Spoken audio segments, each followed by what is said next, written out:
এতটুকু জায়গায় প্রায় 3 থেকে 400 মনের মতো আলু স্টক করা আছে। দেখাই পুরোটাই আলু। প্রত্যেকটা মৌসুমি সবজির ক্ষেত্রে আমি দেখি যে যখন সিজন টাইম যখন উঠানো হয় তখন সচরাচর দাম কম থাকে, বড় বড় ব্যবসায়ীরা ফায়দা লোটে, কারণ তারা জানে কৃষকদের এই সময় টাকার দরকার। তারা যে দাম সেট করে দেয় সেই দামেই বেচতে হয় কৃষকদের। আর কৃষকদের না বেচে উপায় নাই, কারণ কৃষকদের আলুতে ইনভেস্ট করতে হয়, আলুতে কীটনাশকের ব্যাপার স্যাপার আছে, অনেক ব্যয়বহুল। তো আলু তাড়াতাড়ি বেচে তারা কীটনাশক কিংবা অন্য কিছু খরচ বহন করে। অনেক চেষ্টা করলাম আলুর বাজারটা সিন্ডিকেট মুক্ত করার জন্য, বাট কৃষকরা আগে ভাগে আলু বেচে ফেলে, এই জন্য দাম কম পায়। আসলে কৃষকরা যদি একটু সচেতন হয়ে সংরক্ষণ করতে পারেন তাহলে 2 থেকে 3 মাস পর একটা ভালো দামে আলু বেচতে পারবেন। আলুর দাম কম বেশিতে সরকারকে দোষ দিয়ে লাভ নেই, কারণ প্রত্যেকটা মৌসুমি সবজি যখন ওঠে প্রচুর আমদানি হয় বাজারে, এই জন্য সচরাচর দাম কম থাকে। আপনারা যদি এভাবে সংরক্ষণ করতে পারেন কিছুদিন, তাহলে একটা সময় পর ভালো দামে বেচতে পারবেন। আলু হোক আর পেঁয়াজ হোক আর রসুন হোক, যেটাই হোক, একটা সময় পর যখন সবজিগুলোর চাহিদা বাড়বে তখন এমনিতেই দাম বাড়বে। অন্য মৌসুমি সবজি কীভাবে সংরক্ষণ করবেন এটা জানি না, তবে আলুর ক্ষেত্রে আপনি খুব কম খরচে এভাবে সংরক্ষণ করতে পারবেন। আসসালামু আলাইকুম।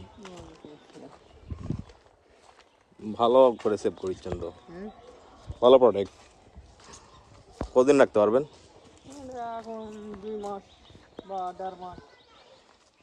2 মাস মিনিমাম রাখা যাবে। আপনার প্রায় 1000-1200-এর মতো আলু স্টক করা আছে। ওনারা আগে থেকে এরকম স্টক করেন, এই বুদ্ধিটা সব কৃষক পায় না। তবে ভালো আইডিয়া। আমি গত 2-3 বছর ধরে এরকম দেখতেছি, না আর বেশি, 4-5 বছর ধরে এই এরিয়াতে। এখন ধরেন যে 600 টাকা মন, আপনি কত প্রাইস আশা করতেছেন ভবিষ্যতে 2-3 মাস পর বেচলে? হ্যাঁ ঠিক আছে, ওই সময় আলুর প্রয়োজন হবে, কারণ আলু চাষ হয় খুব কম এরিয়াতে। জয়পুরহাট, বগুড়া, নওগাঁ, ময়মনসিংহ, প্রায় 6-7টা জেলাতে হয়। বাকি 64টা জেলা কিন্তু পুরোটা বাংলাদেশকে খাওয়াইতেই তো সমস্যা, বাংলাদেশেই পাবে না আলু। এখন তো ইন্ডিয়ার সাথে আমাদের প্রয়োজন নাই খাবার লেনদেন করার, বাংলাদেশে স্বয়ংসম্পূর্ণ। জায়গাটা বেশি বড় না, খুব কম এরিয়ার মধ্যে। এখানে 600 মন আলু স্টক করছেন। 600 মন হবে না? 300 মনের মতো আপনি 600 মন রাখতে পারবেন এখানে? না, 400 মন রাখা যায়। এটা যদি বস্তা করে রাখা হয় তাহলে কি এরিয়া কম খাবে? না, বস্তা করে রাখা যাবে না। রাখলে কি আলুর নষ্ট হবে না? উপরে এগুলো সরিষার ডাল দেওয়া যাতে আলুর আর্দ্রতা ঠিক থাকে। কত বড় করতে হবে?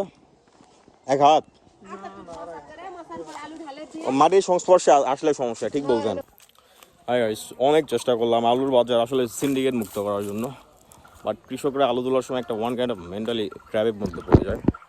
যখন আলু তুলে তখন তারা যত তাড়াতাড়ি পারে যে বেচে ফেলবে, এটা এরকম মন মানসিকতা তৈরি হয়েছে। সো আপনারা যদি ভালো দামে আলু বিক্রি করতে চান তাহলে এই কাজটা করেন, আপনারা স্টক করেন।